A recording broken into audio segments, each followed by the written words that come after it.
এই ঘাটটি হচ্ছে সন্দ্বীপ দীর্ঘাফারের ঘাট। দীর্ঘাফার থেকে পশ্চিম উত্তর কোণায় রাস্তা যাওয়ার সময় এই দৃশ্যটি পাবেন।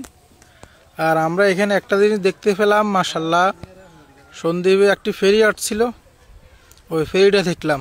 তবে এই ঘাট দিয়ে যাতায়াত হয়, নোয়াখালী যাওয়া যায়। অলরেডি এখানে আপনার যাত্রী আছে বোর্ডের মধ্যে। তো ভিতরে অটোরিকশা, সিএনজি এবং অন্যান্য মোটর সাইকেলও আছে এই ঘাটে। তো এইখানে রাস্তা নেই, চরের মাধ্যমে যেতে হয়। দীর্ঘাফার থেকে পশ্চিমে কিছুটুক রাস্তা আছে, বাকি 4 কিলোমিটার রাস্তা নেই। প্রায় বিভিন্ন ধানের জমিন মানুষের চাষ করে দেখলাম। তো আমরা মোটর সাইকেলে শুধু ঘাটটি দেখতে গেলাম। আশা করি আমরা যাওয়ার পরে একটা জিনিস কি দেখলাম, একটা ফেরি আসছে নোয়াখালী থেকে 2টি ট্রাক নিয়ে। তো এই 2টি ট্রাক, ফেরিটি কুলে জোয়ার আসছে, জোয়ার আসার পর কুলে আসছে, কুলে আসার পর ফেরিটি ভিড় করে 2টি ট্রাক নামানো হয়েছে।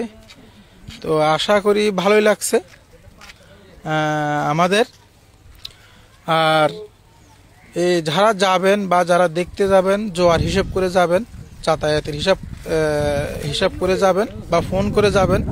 কারণ এখানে জোয়ার না থাকলে কোনো বোট, কোনো ফেরি চলাচল হয় না। তবে সন্দ্বীপের জন্য জানি না এই ধরনের যাতায়াত আর হয়েছে কিনা, অবশ্যই হয়েছে, না হলে বিভিন্ন ট্রাক কীভাবে আসছে।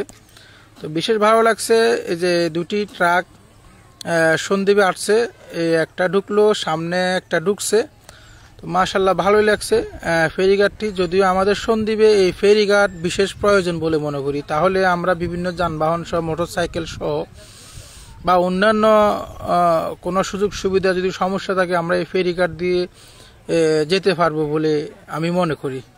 যদিও আমাদের গাছুয়া ফেরিঘাট এর কাজ চলমান আছে, আশা করি ইনশাল্লাহ শেষ হবে। শেষ হলে আমরা অবশ্যই ইনশাল্লাহ উপভোগ করতে পারবো।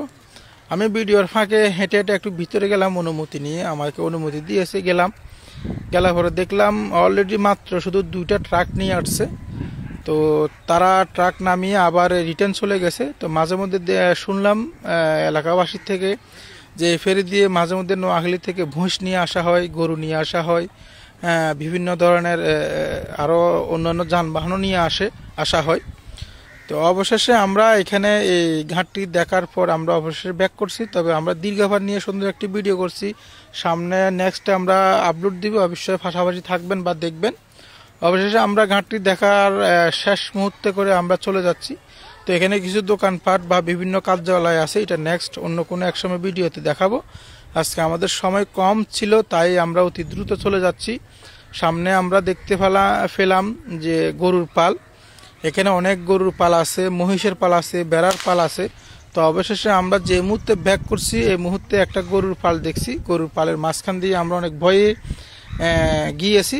তবে একটি কথা মনে রাখবেন, আপনারা এখানে যারা এই ঘাটে যাবেন, যারা ব্যাক করবেন, নতুন যারা যাবেন দেখার জন্য, অবশ্যই মাথায় এটাই রাখবেন, রাস্তার চক বরাবর ঠিক রাখবেন। কারণ এখানে অনেক ট্রাক যাতায়াত হয়, চক যদি ভুল করেন আপনারা রাস্তা হারিয়ে ফেলবেন, যদিও আমরা ভুল করে ফেলেছি।